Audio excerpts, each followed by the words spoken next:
Assalamualaikum anak-anak, selamat pagi semuanya.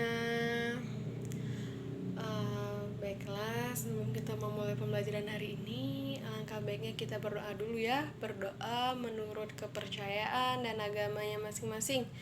Berdoa, mulai. Berdoa, selesai. Baiklah, selanjutnya Ibu akan mengabsen kalian ya. Siapa yang hari ini gak masuk? Nihil, alhamdulillah nihil berarti masuk semua ya. Nihil. Oke, baiklah, berarti masuk semua. Ya, kita hari ini iya masuk semua. Oke, Ibu dengar iya ya, benar. Kan masuk semua ya? Ya. Baiklah, hari ini ada yang tahu kita akan belajar tentang apa? Iya, hari ini minggu kemarin Ibu sudah bilang ya. Ya, hari ini kita akan membahas tentang puisi. Nih, puisi. Puisi adalah. Baiklah, kalian catat ya. Ibu bacakan. Ibu dikte ya. Puisi adalah sebuah karya yang indah dan terikat dengan unsur irama, ritme, diksi, dan gaya bahasa. Udah? Nah, contoh puisi juga banyak kita dengar ya, banyak sekali. Kalian pernah kan mendengar puisi? Iya. Terus puisi itu juga, kalau pengertian lain dari puisi itu hampir sama sih sebenarnya. Pengertian puisi itu banyak pengertian puisi. Tadi kan puisi yang Ibu bacakan juga pengertiannya, tapi sebenarnya banyak pengertian puisi itu. Tapi dari semua pengertian puisi itu semuanya tuh hampir sama ya, hampir sama. Sebuah karya sastra yang mengandung unsur irama, ritme, diksi, lirik, dan menggunakan kata kiasan dalam setiap baitnya untuk menciptakan estetika bahasa yang padu. Terus puisi menjadi hasil sebuah pemikiran dan ekspresi penyair. Udah kalian catat ya. Nanti kalau yang belum paham atau yang ketinggalan nyatatnya bisa kalian lihat di temennya ya yang sudah nyatat ya.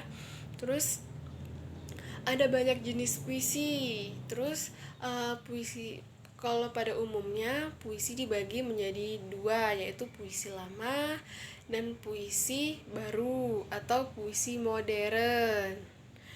Puisi lama lebih terikat dengan kaidah aturan seperti jumlah baris, bait, dan rima atau irama. Misalnya seperti pantun, gurindam, atau talibun.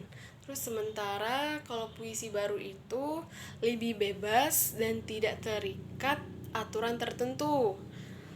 Meskipun begitu ya anak-anak, tiap macam-macam puisi memiliki ciri-ciri puisi secara umum. Nah, selain itu juga ada unsur-unsur puisi, baik unsur intrinsik, terus baik unsur intrinsik puisi maupun unsur ekstrinsik puisi ya. Kalau misalnya sudah nyatatnya, Ibu lanjutin ya. Puisi juga memiliki susunan unsur fisik dan unsur batin sebagai syarat-syarat puisi. Nah, selanjutnya Ibu akan membacakan ciri-ciri puisi. Ciri-ciri puisi itu secara umumnya bisa kalian catat ya. Secara umum itu penulisan puisi dituangkan dalam bentuk bait yang terdiri atas baris-baris ya. Penulisan puisi dituangkan dalam bentuk bait yang terdiri atas baris-baris, koma ya nak, bukan uh, bukan bentuk paragraf. Nah, jadi puisi itu dia bukan berbentuk paragraf, tapi dia berbentuk terdiri dari baris-baris ya, seperti pada prosa, dan dialog seperti pada naskah drama. Jadi baris-baris tuh, satu baris, dua baris, tapi dia bukan paragraf ya. Terus yang kedua itu, diksi yang digunakan dalam puisi biasanya bersifat kias. Nah, kias itu anak-anak, kalian tahu nggak kias itu apa? Dan tahu? Siapa yang tahu? Nah, maksudnya itu diksi yang digunakan dalam puisi biasanya bersifat kias, padat dan indah. Jadi bersifat kias, padat dan indah. Kias itu apa ya? Ya kiasan kayak itu ya, kalian sudah kita pelajari ya minggu kemarin tentang beberapa itu ya. Terus yang ketiga itu menggunakan majas sangat dominan dalam bahasa puisi. Terus yang keempat, pemilihan diksi yang digunakan mempertimbangkan adanya rima dan persajakan. Yang kelima, setting, alur, dan tokoh dalam puisi tidak begitu ditonjolkan dalam pengungkapannya ya. Terus itu tadi kan secara umum. Nah, kalau misal ciri-ciri puisi lama ya, tadi kan ada puisi lama dan puisi baru. Terus tadi ada ciri-ciri umum. Nah, sekarang Ibu akan menjelaskan tentang ciri-ciri puisi lama. Yang pertama itu anonim atau tidak diketahui siapakah nama pengarang puisi. Terus kalau yang kedua, terikat pada jumlah baris, rima, irama, diksi, intonasi, dan sebagainya. Yang ketiga, memiliki gaya bahasa yang statis atau tetap dan klise tulisannya ya. Terus yang keempat, isinya cenderung fantastis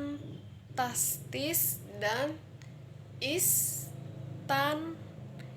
istana sentris ya. Yang kelima, merupakan sastra lisan karena disampaikan dan diajarkan dari mulut ya.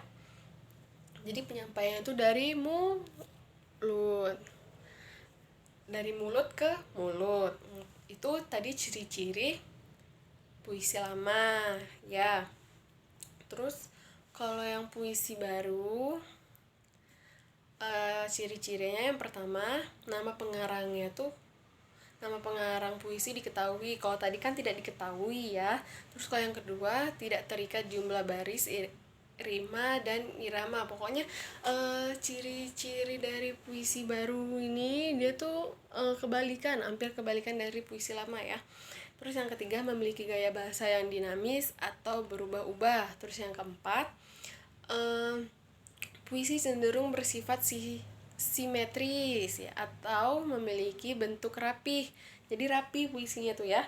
Terus kalau yang kelima, lebih menggunakan sajak syair atau pola pantun. Keenam, puisi biasanya berbentuk empat seuntai ya. Terus yang ketujuh, terdiri dari kesatuan sintaksis atau gatra. Terus yang ke-8, pada tiap gatra terdiri dari 4 sampai 5 suku kata. Ya. Terus yang ke-9, isi puisi tentang kehidupan pada umumnya. Jadi isi puisinya itu tentang kehidupan sehari-hari kayak itu ya. Terus kalau itu tadi kan ciri-ciri, tadi Ibu udah pengertian puisi, terus ciri-ciri puisi. Sekarang Ibu akan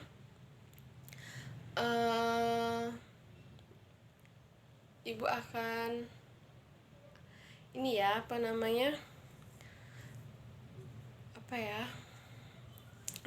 Ibu akan menjelaskan unsur-unsur puisi. Tadi kan sudah ya. Sekarang unsur-unsur puisi ya. Unsur-unsur puisi ini yang pertama adalah kata. Unsur-unsur puisi yang pertama itu adalah kata. unsur utama terbentuknya puisi adalah kata ya. Pemilihan kata yang tepat sangat menentukan kesatuan dan keutuhan unsur-unsur yang lain. Jadi kata itu yang utama ya. Lalu setelah kata itu adalah larik atau baris. Nah, larik atau baris ini menjadi unsur penting puisi berikutnya. Yang kedua ya, sebuah larik biasanya merupakan satu kata saja, bisa berbentuk frase atau bisa pula seperti sebuah kalimat utuh. Nah, pada puisi lama, jumlah kata dalam sebuah larik biasanya 4 buah ya. 4 ya, 4 buah, tapi pada puisi lama tidak ada batasan ya. Terus yang ketiga itu bait. Bait itu adalah sebuah kumpulan larik atau baris yang tersusun harmonis. Nah, pada bait inilah biasanya ada kesatuan makna. Pada puisi lama jumlah larik dalam sebuah bait itu biasanya 4 buah. Tetapi kalau puisi baru tidak dibatasi sama kayak tadi ya. Terus yang keempat itu bait bunyi ya, bunyi. Unsur puisi yang layak ya bunyi, unsur bunyi dalam penyusunan dan membaca puisi dibentuk oleh dua faktor, yaitu rima atau sajak dan irama atau ritme. Nah, rima itu persajakan yang merupakan bunyi-bunyi yang ditimbulkan oleh huruf atau kata-kata dalam larik atau bait. Larik dan bait ya. Kalau irama itu merupakan pergantian tinggi rendah, panjang pendek, dan keras lembut ucapan bunyi. Jadi dia tuh iramanya ya, kita cara membaca puisinya itu gimana ya. Terus kalau unsur yang selanjutnya itu makna. Nah, makna ini merupakan unsur yang mengandung tujuan dari pemilihan kata, pembentukan larik dan bait. Makna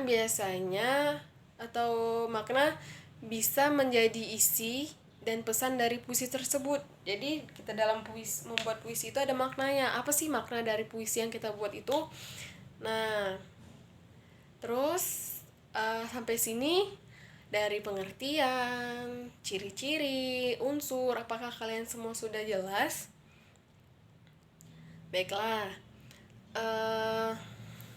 sebenarnya masih banyak lagi puisi ya, banyak banget puisi. Pengertian puisi itu apa, terus puisi itu juga misalnya ada struktur fisik puisi itu tuh ada tipografi, terus ada diksi, imaji, kata konkret, gaya bahasa, rima atau irama tuh ya. Kalau struktur batin puisi ada tema, rasa, nada, terus amanat atau tujuan ya.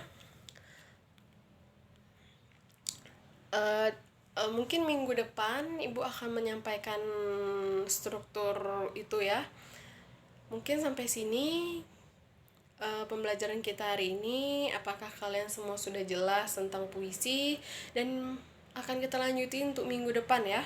Minggu depan kita akan membahas tentang struktur fisik puisi sama struktur bait puisi, batin. Fisik sama batin ya. Tadi kan sudah Ibu sebutin apa, minggu depan Ibu akan menjelaskan itu ya. Baiklah, kita hari ini mempelajari tentang puisi cukup sampai di sini.